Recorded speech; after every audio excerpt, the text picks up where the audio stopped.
नमस्कार। आज हम बात करने वाले हैं एक ऐसे मूवमेंट की जो आप कह सकते हैं रिटायरमेंट की पूरी सोच को ही बदल रहा है। नाम है फायर मूवमेंट।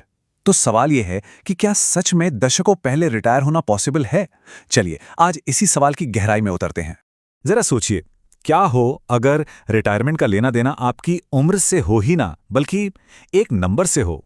मतलब 65 साल के होने का इंतजार क्यों करना? जरूरी यह है कि एक फाइनेंशियल गोल, एक तय रकम तक पहुंच जाया जाए। और बस यही यही वो एक छोटा सा आइडिया है जो फायर मूवमेंट की नींव है। एक ऐसा आइडिया जो हमारे रिटायरमेंट देखने के तरीके को पूरी तरह से बदल रहा है। तो आखिर ये फायर है क्या चीज? इसका फुल फॉर्म है फाइनेंशियल इंडिपेंडेंस रिटायर अर्ली। मतलब आर्थिक आजादी ताकि जल्दी रिटायर हो सकें। पर देखिए, ये सिर्फ कोई इन्वेस्टमेंट प्लान नहीं है। ये तो एक पूरी की पूरी लाइफस्टाइल है। इसका सीधा सा मकसद है अपनी कमाई का एक बहुत बहुत बड़ा हिस्सा बचाना, उसे इन्वेस्ट करना, ताकि जो पारंपरिक रिटायरमेंट की उम्र है ना, उससे कई साल पहले आप अपनी शर्तों पर आजादी से जी सकें।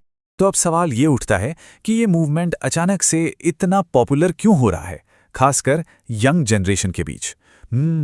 इसका जवाब ना काम और पैसे को लेकर हमारी बदलती सोच में छिपा है। और यहाँ एक बहुत ही दिलचस्प बात सामने आती है। देखिए, बहुत से लोगों के लिए ना इसका मकसद सिर्फ काम छोड़ना है ही नहीं। 2017 की एक रिपोर्ट में पता चला कि मिलेनियल्स वो पारंपरिक रिटायरमेंट के लिए बचत नहीं कर रहे। नहीं, वो बचत कर रहे हैं अपनी जिंदगी और अपने वक्त पर कंट्रोल पाने के लिए। उन्हें बस काम से छुट्टी नहीं चाहिए, उन्हें तो अपनी पसंद की लाइफस्टाइल जीने की आज़ादी चाहिए। ये जो बदलाव है ना, वो इस टेबल में और भी ज्यादा साफ दिखता है। देखिए, जो बेबी बूमर्स थे उनके लिए पैसा सबसे बड़ा मोटिवेशन था। लेकिन उसके बाद जेन एक्स और मिलेनियल्स, उनके लिए टाइम ऑफ, मतलब अपने लिए वक्त निकालना, वो ज्यादा जरूरी हो गया। कंपनी के लिए लॉयल्टी वो भी कम हुई है। और अब सक्सेस से ज्यादा लोग टाइम और अपनी इंडिविजुअलिटी को वैल्यू दे रहे हैं। और बस यही यही बदली हुई सोच है जो फायर जैसे मूवमेंट को इतना मजेदार और आकर्षक बना देती है। ओके, तो असल में लोग ये करते कैसे हैं? मतलब इसका गणित क्या है? देखिए, फायर को हासिल करने का जो मेन तरीका है ना, वो सिर्फ एक ही है। बहुत बहुत ज्यादा सेविंग्स रेट। द मॉटली फूल इसे बहुत अच्छे से समझाता है। वो कहते हैं कि फायर के हर रूप में एक बात कॉमन है। जवानी में सोच समझकर, मतलब कम खर्च में जीना, और साथ ही साथ जल्दी रिटायरमेंट के लिए जबरदस्त तरीके से पैसे बचाना। तो साफ है, ये कोई नॉर्मल सेविंग्स प्लान तो बिल्कुल नहीं है। ये एक डिसिप्लिन्ड और बहुत एग्रेसिव स्ट्रैटेजी है। तो कितना अग्रेसिव?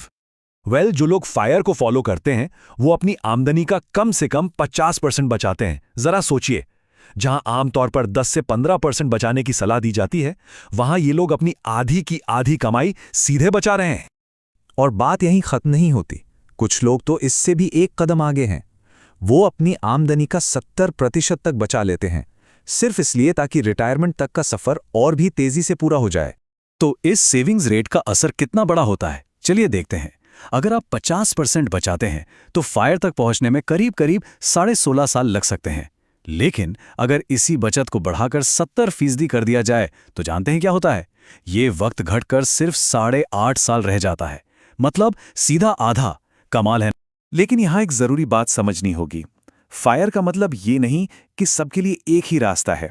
नहीं, ये एक स्पेक्ट्रम जैसा है जिसमें आपकी लाइफस्टाइल और आपके गोल्स के हिसाब से अलग अलग तरीके मौजूद हैं। इसके दो सबसे कॉमन टाइप हैं, लीन फायर और फैट फायर।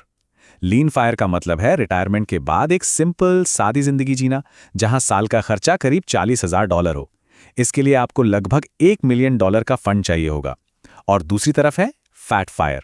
ये उन लोगों के लिए है जो एक शानदार लग्जूरियस लाइफस्टाइल चाहते हैं। यहां साल का खर्चा $1 लाख से भी ज्यादा हो सकता है। और इसके लिए जाहिर है आपको $2.5 मिलियन से भी ज्यादा का फंड जमा करना पड़ेगा। अच्छा, इन दोनों के अलावा कुछ और फ्लेक्सिबल रास्ते भी हैं। एक है बरिस्टा फायर। इसमें आप इतना पैसा जमा कर लेते हैं कि अपनी मेन हाई प्रेशर जॉब छोड़ सकें और फिर कोई कम टेंशन वाली पार्ट टाइम जॉब कर लें, जैसे किसी कैफे में, बस रोज के खर्चे निकालने के लिए। फिर एक और है कोस्ट फायर। इसमें आप अपने करियर के शुरू में ही इतनी जबरदस्त सेविंग कर लेते हैं कि वो पैसा अपने आप बढ़ता रहता है और रिटायरमेंट तक काफी हो जाता है। इसके बाद आप बस अपने खर्चों के लिए कोई भी छोटी मोटी नौकरी कर सकते हैं। लेकिन हर कहानी का एक दूसरा पहलू भी होता है। ये सपना सुनने में जितना अच्छा लगता है, इसे सच करने की राह उतनी आसान है नहीं।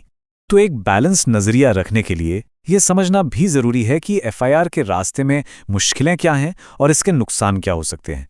जो लोग जल्दी रिटायर होते ना, उनके सामने कई बड़ी चुनौतियां खड़ी हो जाती हैं, जैसे कि हेल्थ केयर का बहुत ज़्यादा खर्चा, क्योंकि सरकारी स्कीम्स का फ़ायदा तो एक तय उम्र के बाद ही मिलता है।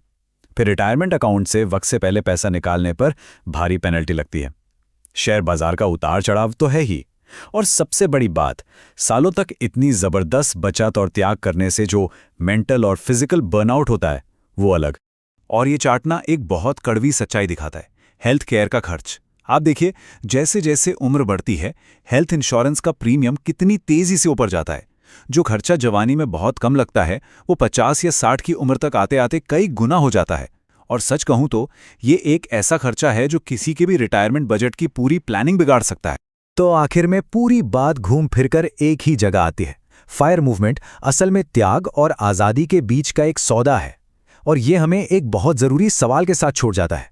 क्या दशकों पहले मिलने वाली वो आज़ादी सालों के कड़े त्याग और समझौते के लायक है? इस सवाल का जवाब शायद हर किसी के लिए अलग होगा।